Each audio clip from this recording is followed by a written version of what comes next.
The evolution of Pekka Rinne continues. It's almost like he was taken in a secret lab and put some cyborg parts in him. What a save by Pekka Rinne. Highway robbery. And the Vezina Trophy goes to Pekka Rinne.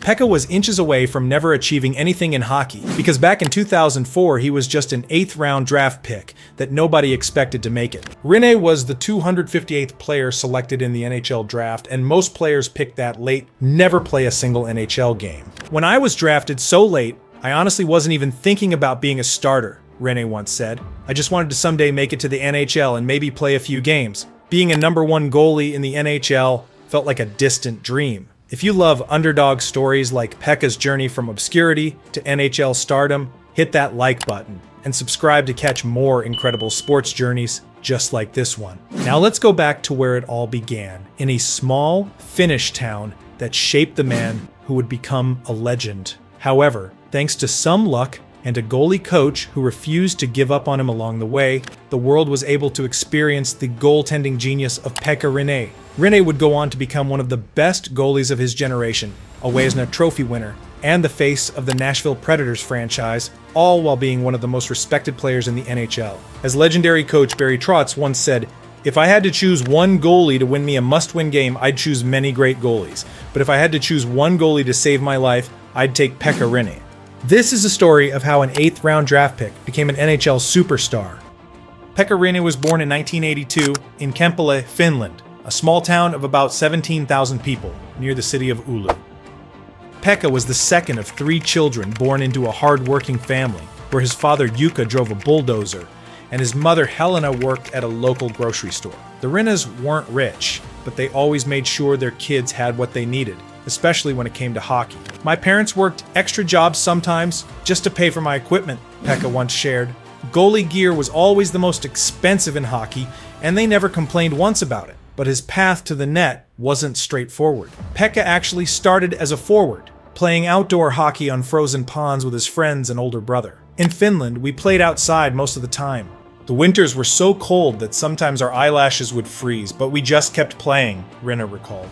It wasn't until he was 12 years old that Pekka first stepped between the pipes, and it happened almost by accident. During one practice with his youth team, Kempele Kings, their regular goalie didn't show up. The coach asked if anyone wanted to try playing goal, and Pekka raised his hand. "I was always the tallest kid, so maybe that's why the coach picked me when I volunteered." What started as a one-time fill-in role quickly became his passion. The transition to goaltender wasn't easy though. Pekka's family couldn't afford new goalie equipment, which cost more than what his father earned in a month. So for his first year, he used borrowed gear from his local club and pieced together hand-me-downs. His first real goalie mask was a birthday gift that his parents saved up for months to buy.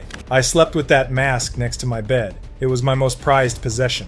While other Finnish goalies were getting specialized training, Pekka mostly taught himself by watching NHL highlights on VHS tapes. He was especially obsessed with studying Mika Kiprusov, another Finnish goalie who made it to the NHL. "I would rewind the same save over and over, trying to see how he moved, how he positioned his glove. Then I'd go outside and try to copy it until I got it right." During winters in Kempele, where temperatures regularly dropped below -20 degrees Fahrenheit, Pekka would shovel snow from the local outdoor rink just to get extra practice time. His father would sometimes come after his shift to shine car headlights on the ice when it got dark, allowing Pekka to practice for another hour before the freezing night made it impossible to continue.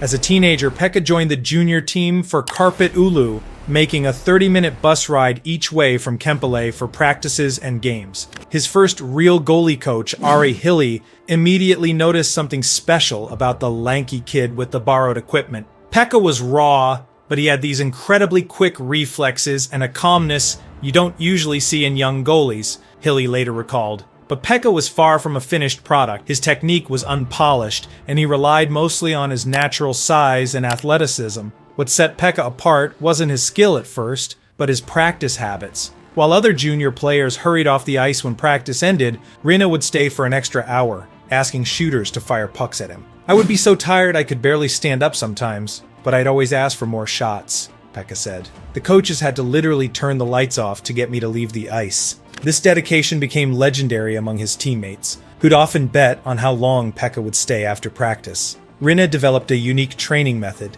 where he'd place tiny stickers on the posts and crossbar, then try to hit them with his glove or blocker.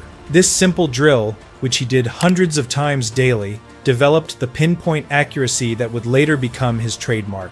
Despite his strong work ethic, Pekka's path to success wasn't without challenges. By the time he was 20, he had grown to his full height of 6 feet 6 inches and filled out his lanky frame, adding muscle through intense training. This new strength transformed his game, allowing him to hold his position longer and better, control rebounds. Pekka no longer just stopped pucks, he controlled them. During the 2002-03 season, Rinne made his debut with Kärpät in Finland's top league, SM Liga, playing 1 game. The following season, he played 14 games, mainly serving as backup to the team's starter, Niklas Bäckström. At the end of that season, Kärpät won the SM Liga championship, and Rinne played 2 playoff games without allowing a goal. His performance was steadily improving as he mastered positioning and puck tracking. Rinne's breakthrough came during the 2004-05 season, when, due to Bäckström's presence, he was still not the starting goalie, but gained valuable experience. His strong play in Finland's top league caught the attention of NHL scouts, leading to his selection by the Nashville Predators in the 8th round, 258th overall, in the 2004 NHL entry draft. What set Pekka apart was not just his size and athleticism, but his unique style of goaltending. Unlike many European goalies who relied heavily on the blocking butterfly technique, Rinne's active hands approach involved using his glove and blocker aggressively to catch pucks, rather than just deflecting them. By the end of the 2004 season, Pekka's confidence had grown immensely. "When I first started in goal, I was just hoping to stop the puck," he said in interviews. "But suddenly, I was controlling games, feeling like I knew what shooters would do before they did it." This growing confidence prepared him for the biggest step in his career, making the jump to North American professional hockey. After being drafted 258th overall by Nashville in 2004, Pekka Rinne's NHL dream faced immediate challenges. He began his North American career with the Milwaukee Admirals, Nashville's top minor league affiliate in the AHL, where he initially served as a backup but soon earned the starting role due to his strong play. The transition wasn't easy. Rinne had to adjust to a new culture, language, and the smaller North American ice, which tested his adaptability and resolve. In the summer of 2006, Rinne suffered a significant setback when he was injured during an off-ice incident and dislocated his shoulder, requiring surgery and forcing him to miss the first 4 months of the season. Despite this, he worked tirelessly on his recovery and continued to develop both on and off the ice. Rinne appeared in 2 NHL games during the 2005-06 season, earning his first NHL win against the Chicago Blackhawks. Over the next 2 seasons, he split time between Milwaukee and Nashville, continuing to hone his skills and gain confidence. After Chris Mason was traded following the 2007-2008 season, Rinne was called up to serve as backup to Dan Ellis, and soon became the Predators' starting goaltender in the 2008-2009 season. From that point, Rinne quickly established himself as one of the NHL's premier goaltenders, earning multiple All-Star selections and eventually winning the Vezina Trophy as the league's best goalie in 2017-18.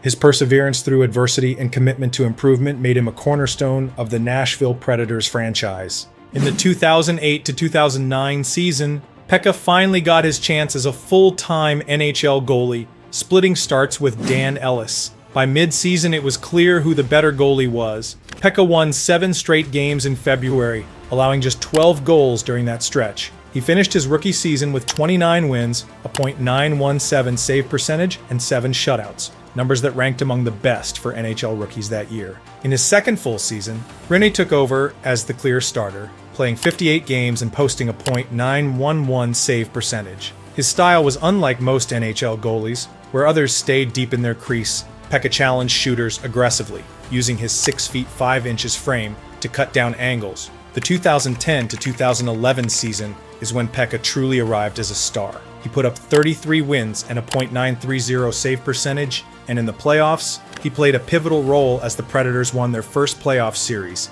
in franchise history, defeating Anaheim in the first round. Rinne was widely credited as the MVP of that series. What made Pekka special wasn't just stopping the first shot, it was his recovery speed. Most big goalies move well on their initial save, but struggle to recover for second and third shots. Pekka's lower body strength let him bounce back into position instantly, like a cat always landing on its feet. By 2011, NHL shooters had started changing their approach when facing Rinne. His glove hand was so quick that players began avoiding shooting high on his left side. In the 2011 to 2012 season, Pekka reached his first true peak. He played a massive 73 games, won 43 of them, and was nominated for the Vezina Trophy as the NHL's best goaltender. The shortened 2012 to 2013 season saw Pekka continue his dominance with a .910 save percentage and 5 shutouts in just 43 games. Against all odds, Rinne returned for the final stretch of the season and looked like he hadn't missed a beat. Then, in 2014 to 2015, he put together one of the greatest comeback seasons in NHL history. Pekka won 41 games, posted a .923 save percentage, and was again nominated for the Vezina Trophy. After nearly losing hockey, I played with a different joy, he said. Every save felt like a gift. The 2016 to 2017 season marked the absolute pinnacle of Pekka's career. At age 34, when most goalies begin to decline, Rinne led the Predators on a magical playoff run.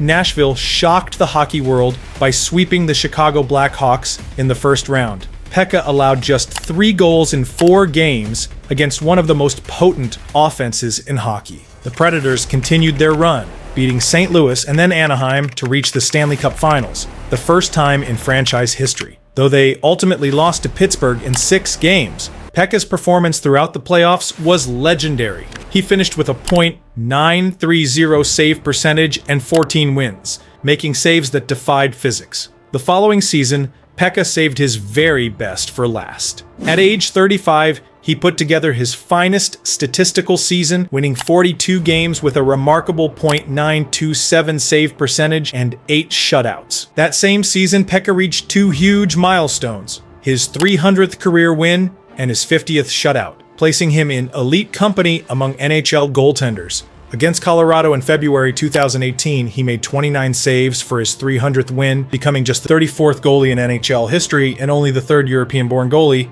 to reach that mark.